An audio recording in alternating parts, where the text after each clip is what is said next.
The Upanishads, in two parts, translated by Max Muller. Brihadaranyaka Upanishad, 3rd Adhyaya, 9th Brahmana. Then Viragda Sakauya asked him,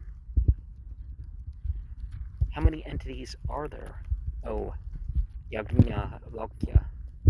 He replied with this very Nivid: "As many as are mentioned in the Nivid of the hymn of praise addressed to Visvedevas, these 3 and 300, 3 and 3,000. Yes, he said, and asked again, "How many entities are there really, O Yajnavalkya?" 33, he said. Yes, he said, and asked again, "How many entities are there really, O Yajnavalkya?" 6, he said. Yes, he said, and asked again, "How many entities are there really, O Yajnavalkya?" 3, he said. Yes, he said, and asked again, "How many entities are there really, O Yajnavalkya?" 2, he said. Yes, he said, and asked again, "How many entities are there really, O Yajnavalkya?" 1.5. Adyartha, he said.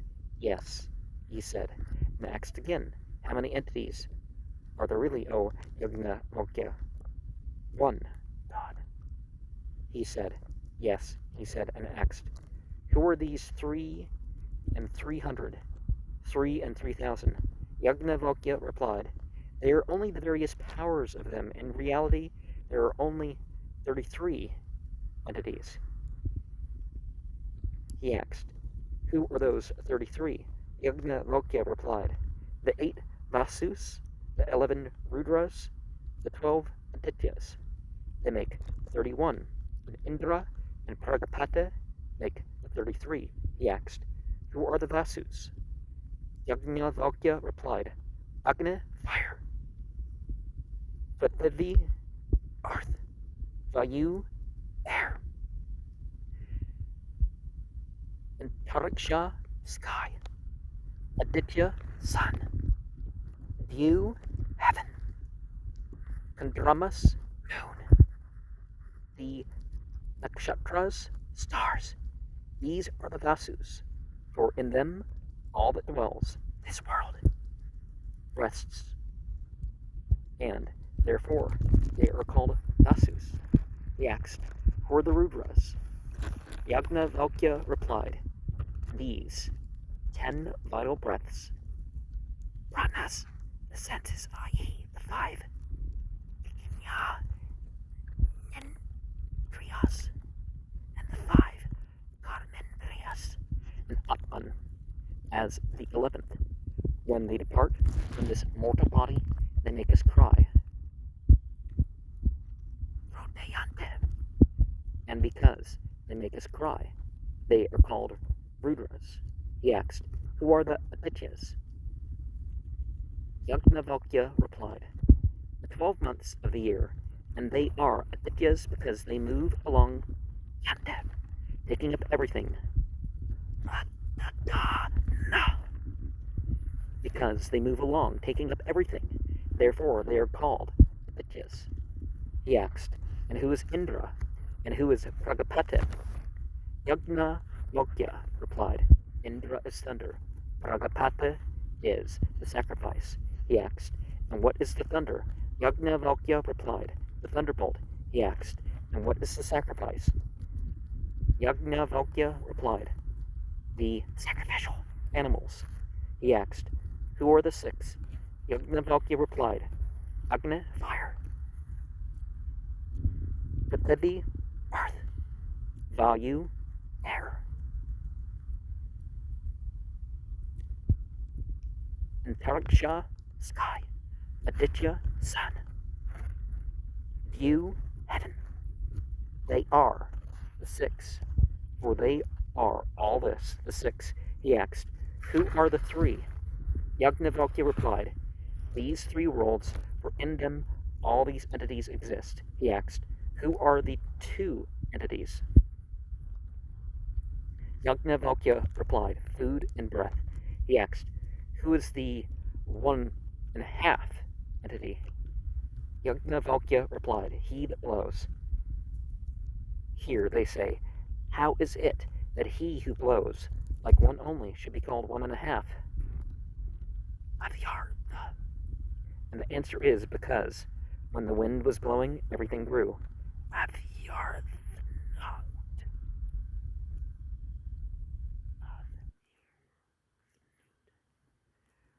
He asked, who is the one God?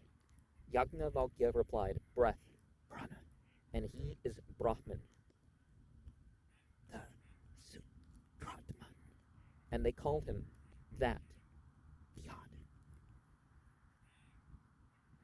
Sakalya said, whosoever knows that person, or entity,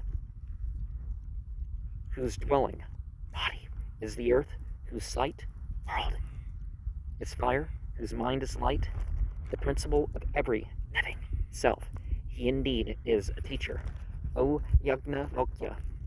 Yajnavalkya said, I know that person, the principle of every self, of whom thou speakest, this corporeal, material, earthy person, he is he. But tell me, Sakalya, who is his devata, deity? Sakalya replied, the immortal. Sakalya said, whosoever knows that person whose dwelling is love, a body capable of sensual love, whose sight is the heart, whose mind is light, the principle of every self, he indeed is a teacher. O Yajnavalkya. Yajnavalkya replied, I know that person, the principle of every self, of whom thou speakest, this love-made, loving person, he is he. But tell me, Sakalya, who is his devata? Sakalya replied, the women. Sakalya said, whosoever knows that person whose dwelling are the colors, whose sight is the eye, whose mind is light, the principle of every self, he indeed is a teacher. O Yajnavalkya. Yajnavalkya replied, I know that person, the principle of every self, of whom thou speakest, that person in the sun, he is he. But tell me, Sakalya, who is his devata? Sakalya replied, the true. Sakalya said, whosoever knows that person, whose dwelling is ether, whose sight is the ear, whose mind is light, the principle of every self, he indeed is a teacher. O Yajnavalkya. Yajnavalkya replied, I know that person, the principle of every self, of whom thou speakest, the person who hears and answers, he is he. But tell me, Sakalya, who is his devata? Sakalya replied, space. Sakalya said, whosoever knows that person whose dwelling is darkness, whose sight is the heart, whose mind is light, the principle of every self, he indeed is a teacher. O Yajnavalkya. Yajnavalkya replied, I know that person, the principle of every self, of whom thou speakest, the shadowy person, he is he. But tell me, Sakalya, who is his devata? Sakalya replied, death. Sakalya said, whosoever knows that person whose dwelling are bright colors, whose sight is the eye, whose mind is light, the principle of every self, he indeed is a teacher. O Yajnavalkya. Yajnavalkya replied, I know that person, the principle of every self, of whom thou speakest, the person in the looking glass, he is he. But tell me, Sakalya, who is his devata? Sakalya replied, vital breath. So. Sakalya said, whosoever knows that person whose dwelling is water, whose sight is the heart, whose mind is light, the principle of every self, he indeed is a teacher. O Yajnavalkya. Yajnavalkya replied, I know that person, the principle of every self, of whom thou speakest, the person in the water, he is he. But tell me, Sakalya, who is his devata? Sakalya replied, Varuna. Sakalya said, whosoever knows that person whose dwelling is seed, whose sight is the heart, whose mind is light, the principle of every self, he indeed is a teacher. O Yajnavalkya. Yajnavalkya replied, I know that person, the principle of every self, of whom thou speakest, the filial person, he is he. But tell me, Sakalya, who is his devata? Sakalya replied, Pragapata. Yajnavalkya said, Sakalya, Did those Brahmanas, who themselves shrank from the contest, make thee the victim? Sakalya said, Yajnavalkya, because thou hast decried the Brahmanas of the Kuru and Kalas, what Brahman dost thou know? Yajnavalkya said, I know the quarters with their entities and their abodes. Sakalya said, if thou knowest the quarters with their entities and their abodes, which is the entity in the eastern quarter? Yajnavalkya said, Aditya, the sun. Sakalya said, in what does that Aditya abide? Yajnavalkya said, in the eye. Sakalya said, in what does the eye abide? Yajnavalkya said, in the colors, for with the eye he sees the colors. Sakalya said, and in what then do the colors abide? Yajnavalkya said, in the heart, for we know colors by the heart, where colors abide in the heart. Sakalya said, so it is indeed, O Yajnavalkya. Sakalya said, which is thy entity in the southern quarter? Yajnavalkya said, Yama. Sakalya said, in what does that Yama abide? Yajnavalkya said, in the sacrifice. Sakalya said, in what does the sacrifice abide? Yajnavalkya said, in the dakshina, the gifts to be given to the priest. Sakalya said, in what does the dakshina abide? Yajnavalkya said, in Shraddha, faith. For if a man believes, then he gives dakshina, and dakshina truly abides in faith. Sakalya said, and in what then does faith abide? Yajnavalkya said, in the heart. For by the heart faith knows, and therefore faith abides in the heart. Sakalya said, so it is indeed, O Yajnavalkya. Sakalya said, which is thy entity in the western quarter? Yajnavalkya said, Varuna. Sakalya said, in what does that Varuna abide? Yajnavalkya said, in the water. Sakalya said, in what does the water abide? Yajnavalkya said, in the seed. Sakalya said, in what does the seed abide? Yajnavalkya said, in the heart. And therefore also they say of a son who is like his father, that he seems as if slipped from his heart, or made from his heart. For the seed abides in the heart. Sakalya said, so it is indeed, O Yajnavalkya. Sakalya said, which is thy entity in the northern quarter? Yajnavalkya said, Soma. Sakalya said, in what does that Soma abide? Yajnavalkya said, in the Diksha. Sakalya said, in what does the Diksha abide? Yajnavalkya said, in the true, and therefore they say to one who has performed the Diksha, speak what is true, for in the true indeed the Diksha abides. Sakalya said, and in what does the true abide? Yajnavalkya said, in the heart, for with the heart do we know what is true, and in the heart indeed the true abides. Sakalya said, so it is indeed, O Yajnavalkya. Sakalya said, which is thy entity in the zenith? Yajnavalkya said, Agna. Sakalya said, in what does that Agna abide? Yajnavalkya said, in speech. Sakalya said, and in what does speech abide? Yajnavalkya said, in the heart. Sakalya said, and in what does the heart abide? Yajnavalkya said, O Ahalika,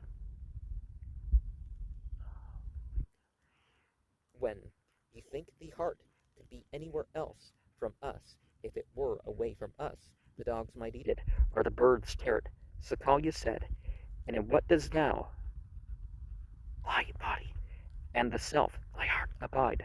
Yajnavalkya said, in the prana, breath. Sakalya said, and in what does this prana abide? Yajnavalkya said, in the apana, down breathing. Sakalya said, in what does the apana abide? Yajnavalkya said, in the vyana, back breathing. Sakalya said, and in what does the vyana abide? Yajnavalkya said, in the udana, the out breathing. Sakalya said, in what does the udana abide? Yajnavalkya said, in the samana, that self. Atman is to be described by no. He is the comprehensible, for he cannot be, is not comprehended. He is imperishable, for he cannot perish. He is unattached, for he does not attach himself unfettered. He does not suffer. He does not fail. These are the 8 abodes, the earth and so on, the 8 worlds, fire and so on, the 8 entities, the immortal food and so on, the 8 persons, the corporeal and so on. He who, after dividing and uniting these persons, went beyond the samana, that person taught in the Upanishads, I now ask thee to teach me. If thou shalt not explain him to me, thy head will fall. Sakalya did not know him, and his head fell. Nay, thieves took away his boons, mistaking them for something else. Then Yajnavalkya said, Reverend Brahmanas, whosoever among you desires to do so may now question me, all of you, whosoever among you desires it, I shall question him, or I shall question all of you.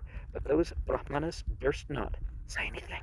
Then Yajnavalkya questioned them with these slokas, as a mighty tree in the forest, so in truth is man. His hairs are the leaves, his outer skin is the bark.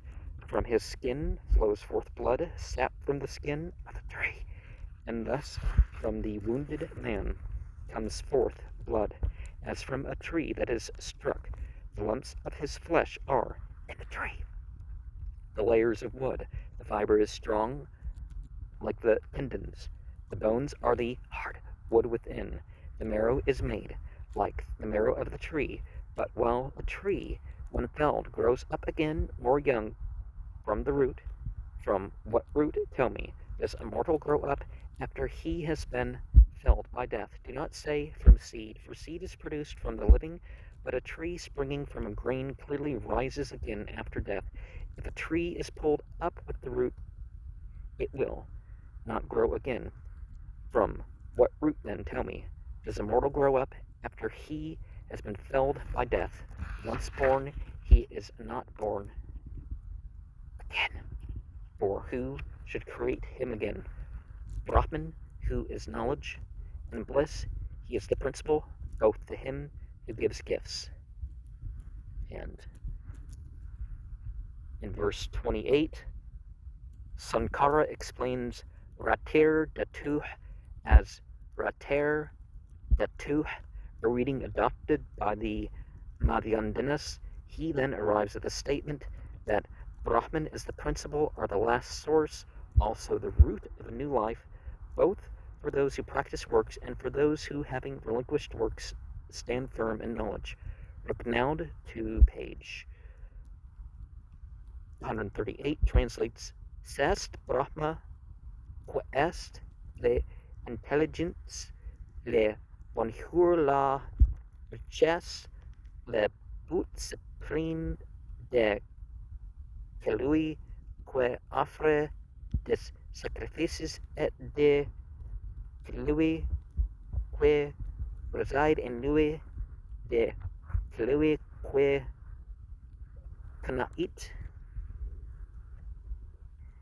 And in part 7 of this verse also, this line 2, once born, he is not born, for who should create him again, is taken in a different sense by the commentator. According to him, it would mean if he has been born, and there is an end of all questioning. I say no, he is born again, and the question is how. This is much too artificial. The order of the verses in the Madhyadina Saka is better on the whole, leading up to the more naturally to the question, from what root then does a mortal grow up after he has been felled by death? When Brahmans cannot answer, Yajnavalkya answers, are the Sruta declares that the root from whence a mortal springs again after death is Brahman. And with part 5 of this, we have a few notes here. So from the living, here the Madhyandinas, page 1080, adds Gata eva gayate Konvenam Ganiyat Punah, which the canvas placed later. Green clearly. Instead of Angasa, the Madhyandinas have Anyata. The Madhyandinas have Vanaruha Vae, which is better than Iva Vahe, the Iva being, according to Sankara's own confession, useless. The thread of the argument does not seem to have been clearly perceived by the commentators. What the poet wants to say is that a man struck down by death does not come to life again from seed, because human seed comes from the living only, while trees springing from grain are seen to come to life after the tree which yielded the grain or the seed is dead. Preta Sambhava, like Preta Bhava, means life after death, and Pretyasambhava is an adjective meaning coming to life after death. And with part 3 of verse 28 here, we have like the tendons. Sankara seems to have read Snavavat instead of Snavavat.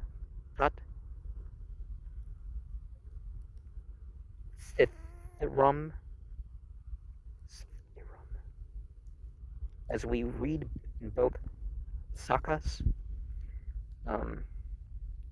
Part 2 of this in the Madhyandina Saka, page 1080. Tasmat taratunat instead of Tasmat taratrinat. And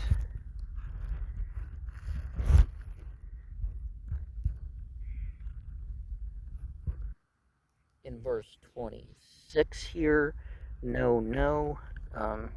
See before 236, also 424, 4:22, 4:5:15, and dividing the persons according to different abodes, worlds, and persons, and uniting them at last in the heart.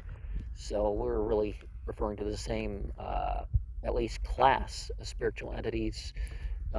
It's just, we're bouncing off these worlds, and hence, monotheism is right there, but the vast extent of polytheism is also right there if you want to go that route.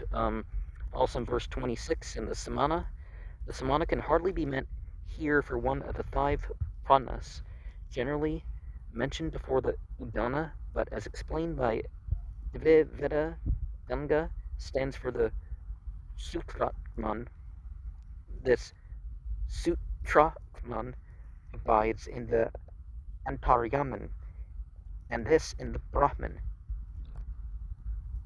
Kasta, which is therefore described next, could Samana be here the same as in 4:3:7? And the breathings, because all 3, the prana, apana, and the vyana, would run away in all directions if they were not fastened to the udana. And the down breathing, because the apana would run down and the prana up if they were not held back by the vyana. And further, because the prana would run away if it were not held back by the prana. And a term of reproach, a halika, it may be a ghost or a preta, because ahena liyata, it disappears by day, which is it's a silly thing to kind of think of ghosts as like, oh, it's, they're going to go away by day. It's like, I mean, some entities might, but, the dead, the dead were here during day and night, so it's not like, oh no, the day, you know. Diksha is an initiatory rite for the Soma sacrifice. Having sacrificed with Soma, opium, ephedra, marijuana, sometimes hallucinogenic mushrooms, the Hyoma of the Persians is, according to one recipe, 37 other plants. Some of them enhance the high, some of them are just plain nutritional. It just, Having the sacrifice with Soma, which has to be brought, the sacrificer becomes endowed with wisdom and wanders to the north, which is the quarter of Soma. Well, the northern part of India and it's easier to find the fly agaric mushroom when you get into a not so hot climate. Same thing with some of the other plants. I think all the plants really, except maybe the ones that are blended into the Hayoma ceremony. But heart stands here for Buddha and Manas together.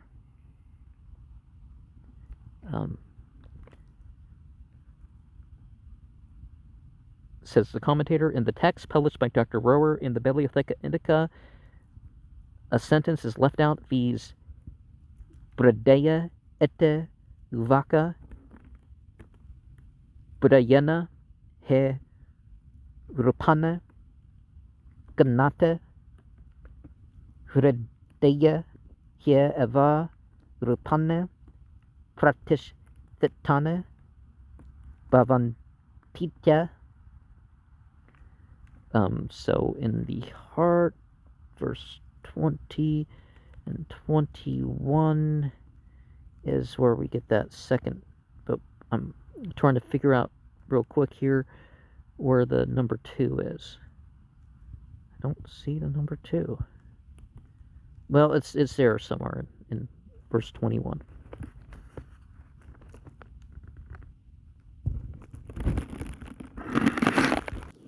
Oh, no, it's verse 20.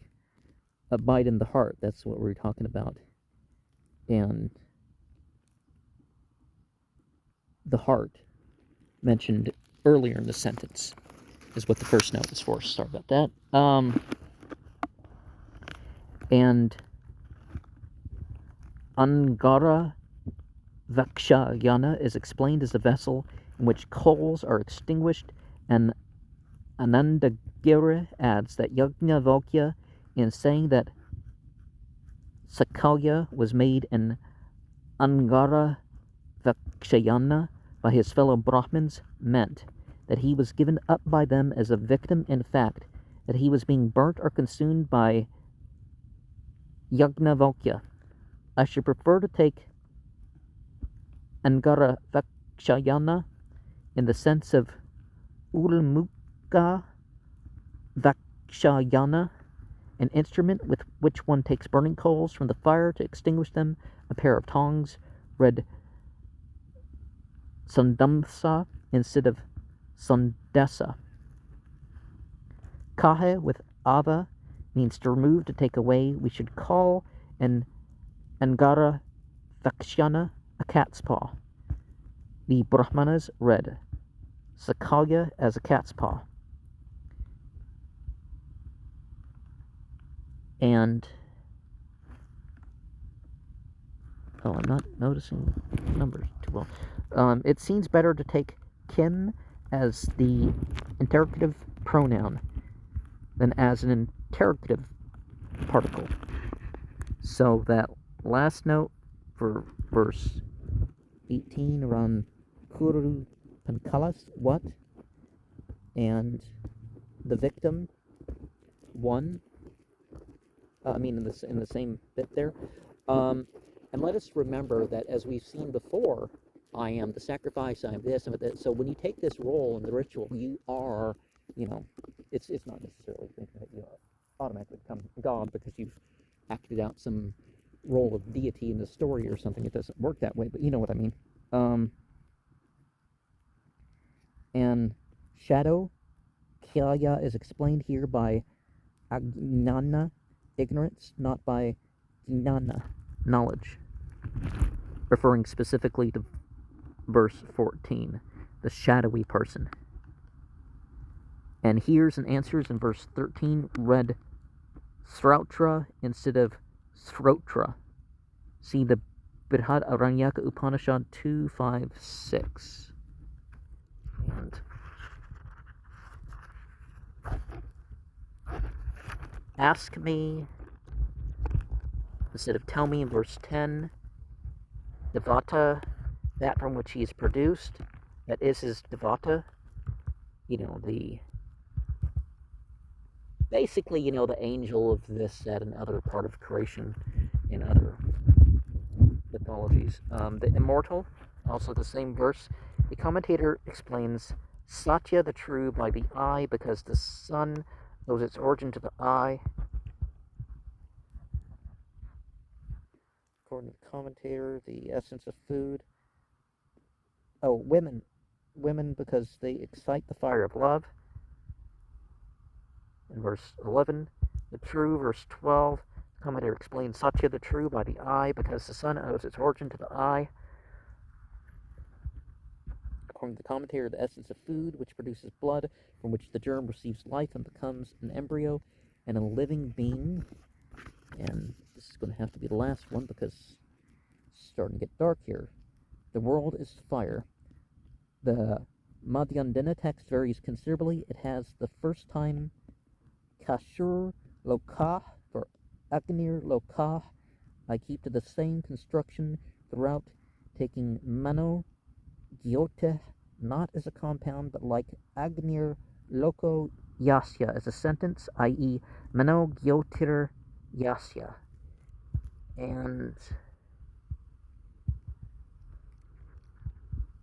Sakalya said, verse 10, I prefer to attribute this to Sakalya, who is still the questioner and not Yajnavalkya, but I am not quite satisfied that I am right in this, or in the subsequent distribution of the parts assigned to each speaker. If Sakalya is the questioner, then the sentence Vedava Aham Tam Purusham Sarvas Yatmana Para Yamnam Yam Atha must belong to Yajnavalkya because he refers to the words of another speaker. Lastly, the sentence Vadaiva has to be taken as addressed to Sakalya. The commentator remarks that he, being the questioner, one expects Prekka instead of Vada, but Yajnavalkya may also be supposed to turn round on Sakalya and ask him a question in turn more difficult than the question addressed by Sakalya to Yajnavalkya, and in that case the last sentence must be taken as an answer, though an imperfect one. The commentator seems to think that after Yajnavalkya told Sakalya to ask this question, Sakalya was frightened and asked it, and that Yajnavalkya answered in turn. And verse 7, they are all this. They are the 33 taken as gods, the life of men, and the fruits of their works. What is this?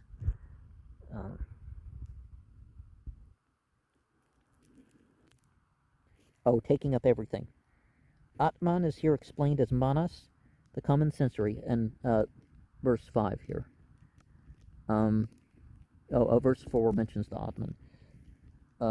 The etymological explanation of Vasu in verse 3 is not quite clear, as the commentator hardly explains our text. Perhaps Vasu is meant for the world or the dwellers therein. The more usual explanation occurs in the Satap, page 1077. Ette hidan sarvan vasayante, tadyad idan sarvan vasayante, tasmad vasava ette, or on page 874, where we read Te yad edan sarvam, and so on. Kriyas trimsau, also Kriya strimsata pranau, the 33. The glories of these are 3 and 30. Go, page 172. And this 9th Brahmana is the Madhyandina text, page 1076, and the the disputation between Yajnavalkya and and Vidagdha Sakalya occurs in a simpler form in the Satapatha Brahmana 11, page 873.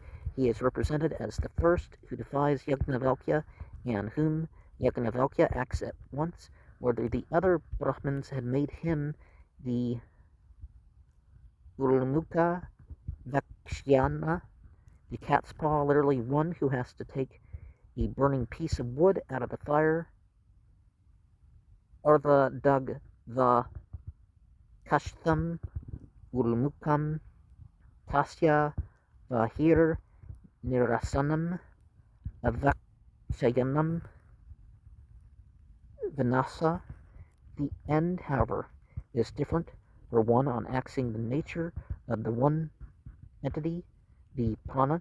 He is told by Yajnavalkya that he has asked for what he ought not to ask, and that therefore he will die, and these will carry away his bones. Nivid, bold and short invocation of the entities. Devata Sankhya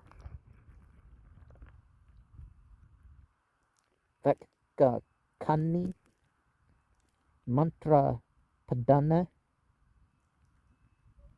Kanaked Valsavadana Sastra Sasyanta Sankara and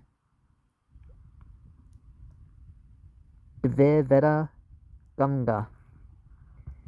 And the total number would be 3,366 Devatas, which in multiple ways would be a mystical number, wouldn't it?